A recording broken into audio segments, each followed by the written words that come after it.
Bad news for the Minnesota Wild as Kirill Kaprizov is going to miss some time. How will this affect their playoff hopes?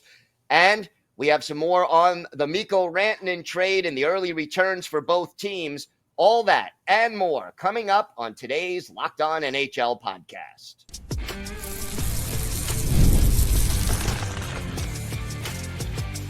You're Locked On NHL, your daily podcast on the National Hockey League. Part of the Locked On Podcast Network, your team every day. Welcome, everybody, to the Wednesday edition of the Locked On NHL podcast, part of the Locked On Podcast Network, your team every day. I want to thank everyone who makes Locked On NHL your first listen every day. Don't forget to subscribe on YouTube or wherever you listen to podcasts so you get new episodes as soon as they drop. I am Gil Martin from Locked On Islanders, and this is Armando Velez from Locked On Florida Panthers. We're filling in today for the usual Wednesday crew, and Armando, lots going on right now around the NHL, including some bad news for the Minnesota Wild. Let's get started with that as we have a clip from Seth Tupel of Locked On Wild. I am begging, pleading the injury bug to leave the Minnesota Wild alone. Hey, everybody, Seth Tupel, host of Locked On Wild, breaking down the news that Kirill Kaprizov will be out week to week after undergoing surgery to repair a lower body injury. Kaprizov initially held out of the lineup after the Christmas break after being, quote-unquote, banged up, which led to Kaprizov missing up until the January 23rd game against the Utah Hockey Club. Kaprizov played in 3 games, didn't look 100%. So at that point, the decision was made for Kaprizov to undergo surgery. He is expected to miss a minimum of 4 weeks, with the Wild in the thick now of the Western Conference playoff chase. They are going to need to step up to fill a big void on the team to avoid a further slide that could see them potentially slide all the way down to Wild Card 2 and be fighting for their playoff lives. Make sure to stay tuned to Locked On Wild as we break this down in full throughout the rest of the week. Well, Armando, he is their leading goal scorer, their leading assist getter. Where does this leave the Minnesota Wild right now? In a really tough spot for them, because it's not just Kirill Kaprizov for them. Jonas Brodin hasn't played for them since January 7th, and he's probably their best stay-at-home defenseman for them. There have been parts of the season where Jacob Middleton missed part of the season as well. I know there was that elbow from Connor McDavid that he didn't get penalized for as far as a suspension for them. And it's a really tough spot for them to be in. There was times even where Philip Gustafsson has also missed a little bit of time. So it feels like it's funny. The last few years, it was the Columbus Blue Jackets and the Montreal Canadiens who had the most man games lost. But it looks like this season, it's the Minnesota Wild who is up there as far as those man games lost. And for the Wild, even for them, their blue line is very thin, and they're not even getting the saves. I'm looking at Philip Gustafsson's most recent games, his last 6. Pulled against the St. Louis Blues, lost while giving up 6, 4 goals against the Golden Knights, 5 against the Oilers, 4 against the Utah Hockey Club, but most recently a win on the road against the Chicago Blackhawks. So tough spot to be in, but for them, they have 2 games in hand against the Colorado Avalanche while being 2 points ahead. So they still do have a little bit of a cushion there, but it's a little bit of a tough spot for them to be in on the injury front. No doubt about that. And keep in mind, Kaprizov, he leads the team in goals with 23. He leads the team in assists with 29. And that's despite the fact that he's missed 13 games already due to assorted injuries. So, the next highest scorer on this team is Matt Boldy. He is 7 points behind Kaprizov, but he has played 13 more games. So this is a huge, huge loss for Minnesota. And, you mentioned the standings, and it is going to be very, very tight for the Minnesota Wild. The Central Division is so close. The Wild is just 3 points behind Dallas. They are 2 points ahead of Colorado. And, St. Louis is not that far. Well, they are pretty far back, actually. But, in order to stay in that top three, they are going to have to weather this storm. And it's certainly not looking easy. And here's a weird thing about Minnesota. They are one game under NHL 500 at home and 13 games over NHL 500 on the road. Yeah, it's crazy to think how the amount of teams who are better at home on the road than they are at home. I mean, the team that I cover is one of those who is better on the road than they are at home, in the Florida Panthers. But it's funny because right before the injury for Kirill Kaprizov, we were talking about MVP conversation. We were talking about the Minnesota Wild putting everything in front of Kirill Kaprizov to prove to him why he should stay there and the other reason and for them why they should pay him as well. But let's also talk about the MVP conversation. Most valuable player. It's not just about the points. It's not just about the goals. What happens to your team when you're not in the lineup? And this is, for example, the fact that he's leading this much ahead of the next closest player on his team, that is the reason why he is an MVP. I know it's not voted that way in the NHL, but this is another proof in the pudding of why he's so valuable to that team. Yeah, and look, there are going to be some players who are going to need to step up right now. We mentioned Matt Boldy, who was next on the team in scoring. Joel Eriksson-Ek, Matt Zuccarello, they are now the top line for the Wild, and you're going to need them to come through, and then you're going to need some depth scoring. Marcus Foligno, Marco Rossi, Ryan Hartman.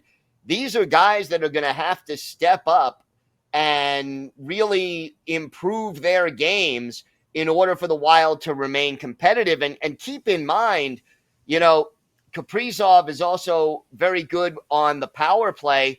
And without him right now, the Wild's power play just 22nd in the league at 19.4%. This will probably hurt them in that area as well.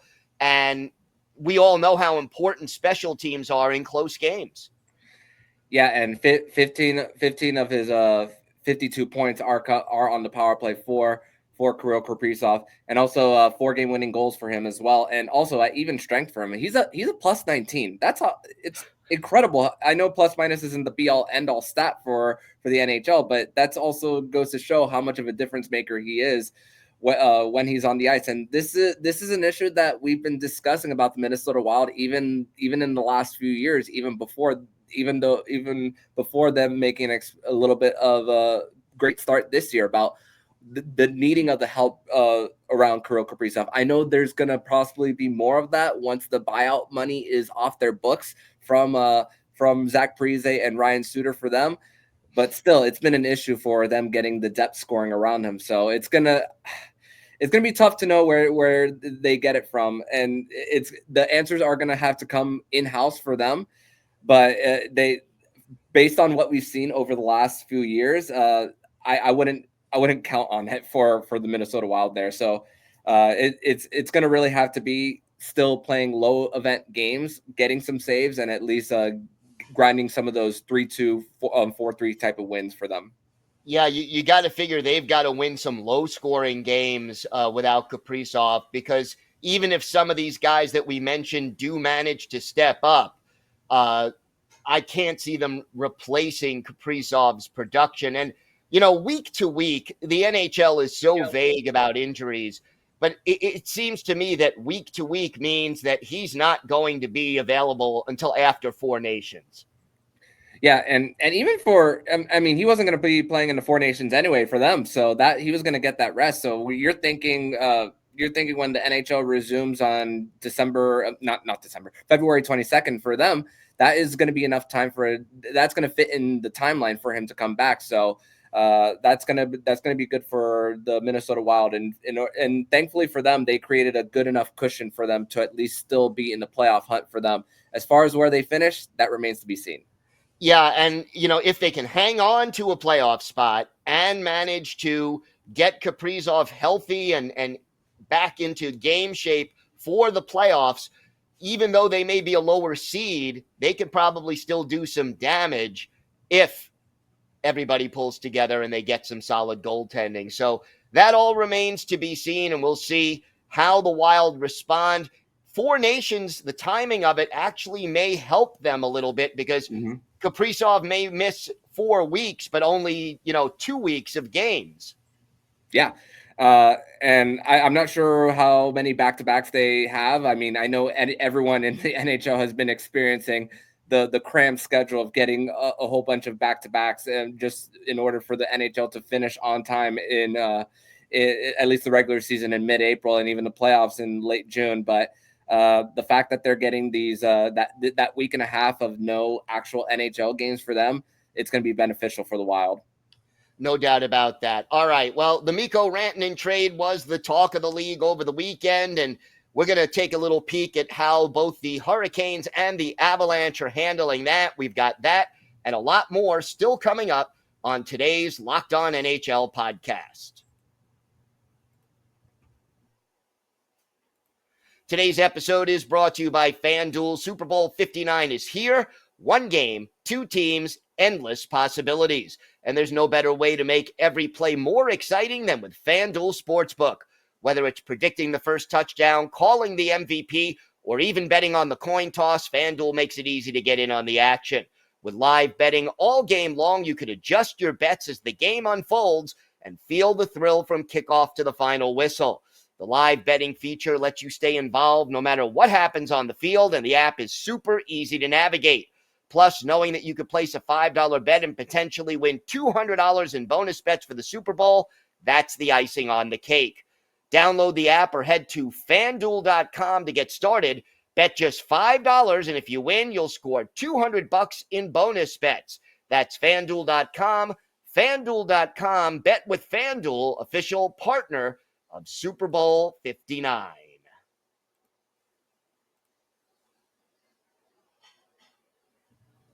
So, Armando, the Carolina Hurricanes now have Mikko Rantanen on their roster.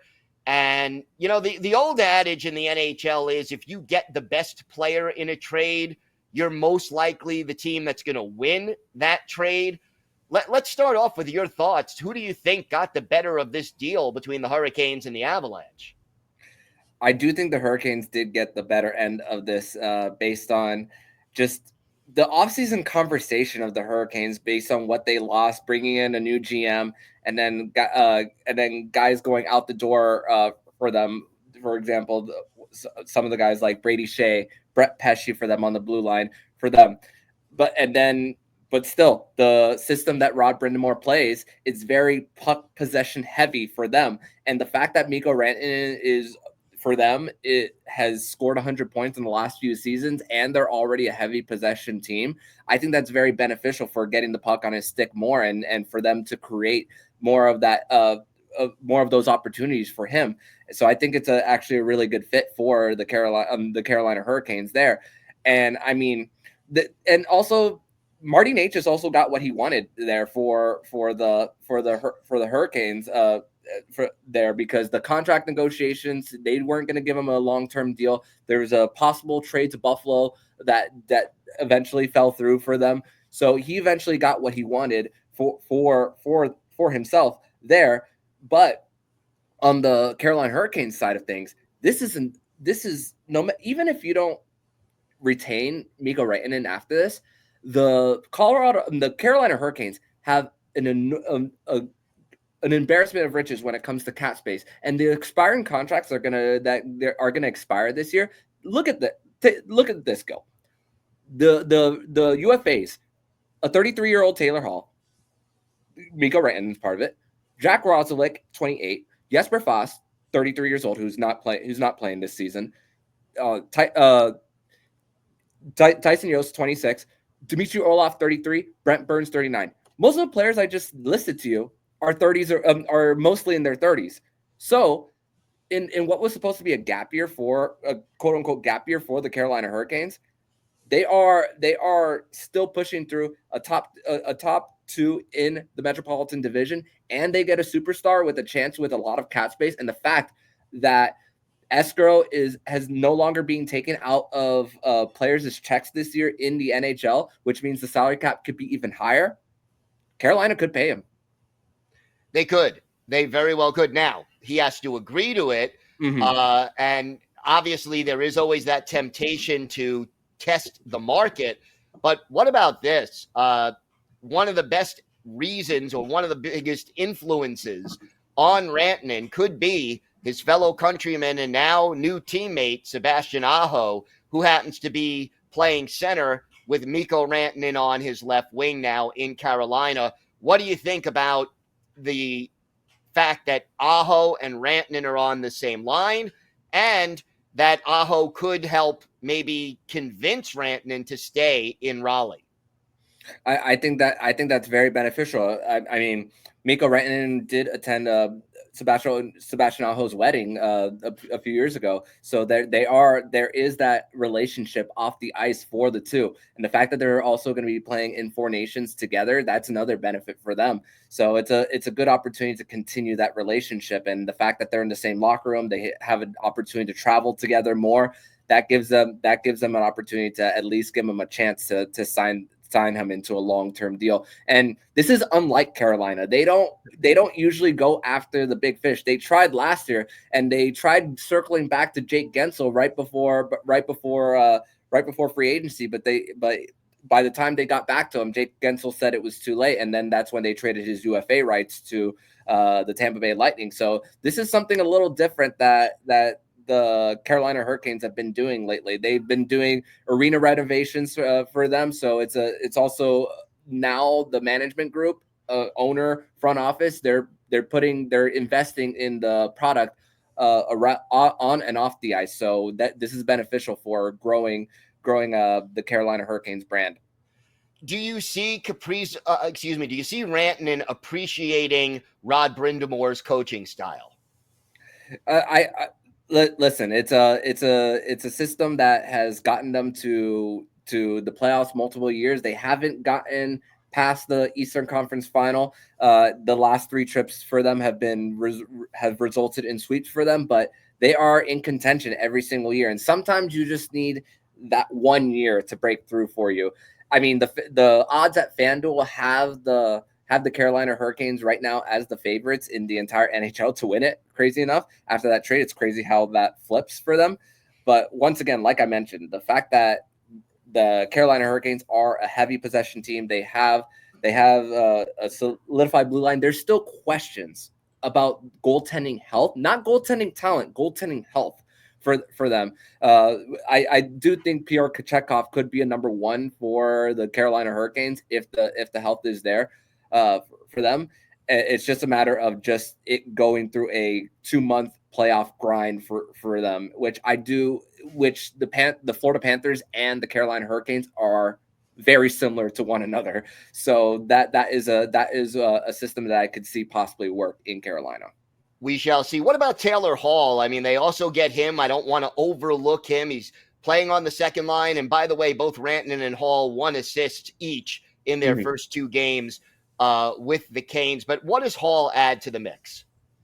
Taylor Hall brings a lot of experience for the Carolina Hurricanes. It is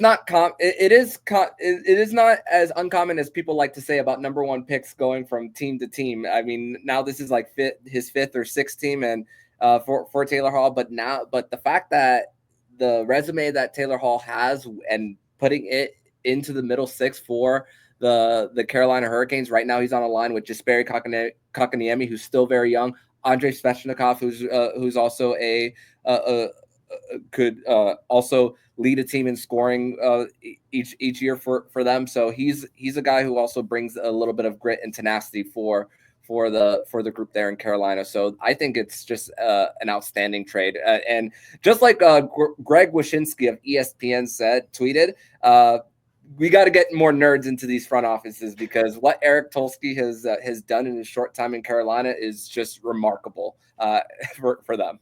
Oh, no question. He has been proactive, and Absolutely. that is definitely something that I think when your team is that close as the Canes have been, you want to strike before that window closes. I like his approach so far in Carolina. Well, what about the Colorado Avalanche? We're going to talk about the fallout from this trade for them. We've got that and a lot more still to come on today's Locked On NHL podcast. Today's episode is brought to you by Game Time. Attending NFL playoff games is an unforgettable experience that brings fans together. Game Time has a new feature called Game Time Picks that makes getting tickets for events even easier. It filters out the fluff to show you only incredible deals on great seats, so you don't have to waste time searching through thousands of tickets. I recently used Game Time Picks to find tickets for an NFL playoff game. Browsing through the deals was simple, and I found great value for all kinds of seats around the venue. The Super Deal was especially impressive, offering the best value for the event, and the app's features like seat views before you buy and all-in pricing with no surprise fees at checkout made the experience smooth and reliable. Plus, the on-time ticket delivery and low price guarantee gave me peace of mind. Take the guesswork out of buying tickets with Game Time. Just download the Game Time app, create an account, and use code LOCKEDONNHL for $20 off your first purchase. Terms apply. Again, create an account and redeem code LOCKEDONNHL for $20 off. Download Game Time today. Last minute tickets, lowest prices guaranteed. So obviously the Colorado Avalanche are also dealing with the fallout of the Rantanen trade. And we've got a little clip from the two hosts of Locked On Avalanche to break that down. All right. If there was ever a score that I feel really didn't tell the story of a hockey game, this could be it. The Islanders beat the Avalanche 5-2, but I don't think the Avs played a horrible game, Kyle. What do you think? No, they won in shots. They kept the Islanders out of the penalty box. They won in faceoffs. They just forgot to win the game. They forgot to put more pucks in the net than the Islanders did. I don't know. Like, it's just, this is why hockey is just can sometimes be a crazy sport. Did the Avalanche do everything perfect? No. There were still some mistakes, but they had some really, really good offensive possessions, some really good looks. You got to credit the Islanders for playing some good defense. Great goaltending from Sorokin. But I can't get too down on this loss. And like I said, the score might seem lopsided. The game was anything but. And if you're an Avalanche fan, when you're kind of looking at these new players that the Avalanche have since this Mikko Rantanen trade, the return on them right now is so far so good. With Martin Necas, it seems like he's fitting in really, really nicely early on. And you got a goal from Drury as well. So you're really liking what the new guys are doing. It's just the old guard needs to do something. Yeah. So Avs finished that road trip, only 1 win and 2 losses. So heading home is definitely something that they are looking forward to. So tune into Locked On Avalanche. Kyle and I will break all of this down on our new episode. And thanks to Chris and Kyle from Locked On Avalanche for that video. And look, I got to see the Avalanche play last night because they did play the Islanders. And Marty Necas looks pretty darn good so far in Denver. What are your thoughts? Yeah, it's crazy because I was dual casting that game along with Hurricanes and Rangers. It's crazy because both Mikko Rantanen and Marty Necas had an assist within like a minute or two of each other last night, and one of them included a goal with Arturi Lenkinen on his gluteus maximus while after a line change from Jared Bednar there. But yeah, I based on watching that game last night, I liked how the Colorado Avalanche played. Almost double the amount of shot attempts for them, getting in and also for the New York Islanders, I mean, it was the Ilya Sorokin show last night for them. So credit to the New York Islanders who are surging lately for them. Maybe they get back into a playoff spot. Maybe, who knows? But the Colorado Avalanche side of things, if there is that conversation of their internal cap of it being Nathan MacKinnon, then they made the right decision because Mikko Rantanen's agent is the same as Leon Draisaitl's. So that contract has changed the game a little bit here for what his next contract is going to be. And making that trade, although you don't get the top end talent like Mikko Rantanen, you still get a guy who is going to be at least under contract for one more year on the Colorado Avalanche. You see where your cap situation is a year from now, and maybe you give an extension to Marty Necas from there. But there's also the dollars that were committed in the goaltending department recently when they traded for Mackenzie Blackwood. The Avalanche goaltending was atrocious to start the season. So it's crazy how they just traded away their two goaltenders to start the season, and now there's actually something solidified and actually an opportunity for them to get back into the playoff race. And although you might lose in the short term, who knows? They could win in the long term for them because there's still the uncertainty about Gabriel Landeskog for them in their future. So that's another thing for that group in Colorado, and they do got to pay the best defenseman in the NHL and Cale Makar in a few years. Yeah, Makar obviously not someone you would want to let go. Look, it was a difficult situation for management in Colorado because when you can't keep a player who is that highly regarded because of cap considerations and what his agent is telling you, you're not going to get full value on that trade. It's almost impossible because no general manager is going to bid that high. And I guess the question then becomes, did they get as much as they could, in your opinion, when they're trading Mikko Rantanen? I mean, with the start that Marty Necas has had this season with the Carolina Hurricanes after a prove-it deal, I would say yes. When you look, sometimes people see the lack of first-round picks, a second and a fourth that they got. People might say it was a little bit underwhelming, but if the play of Marty Necas translates from his start in Carolina to this, then it's going to be worth it for them. And you also get to reset things going into next season for them. And I mentioned Gabriel Landeskog earlier. They're also without Valeri Nichushkin, who's also been suspended multiple times in the last few years and didn't even finish the playoffs the last few years. So that's a thing that has been troubling the Avalanche for them over the last few seasons. If I would say that they're in the toughest division in the entire NHL for them. If you're in that 2-3 matchup, it's still a little bit tough for them. But that, again, with the cup experience that group has, it's still going to be a tough out for whoever they end up facing in the postseason. Even though the Dallas Stars at points, who they could it could be a 2-3 between them. Even though Jason Robertson hasn't had the best of seasons, that could still be one heck of an intriguing first round matchup for them. What about Jack Drury? Do you like his addition? Yeah, I like it. It's so crazy because his uncle Chris Drury, he's wearing the same exact number that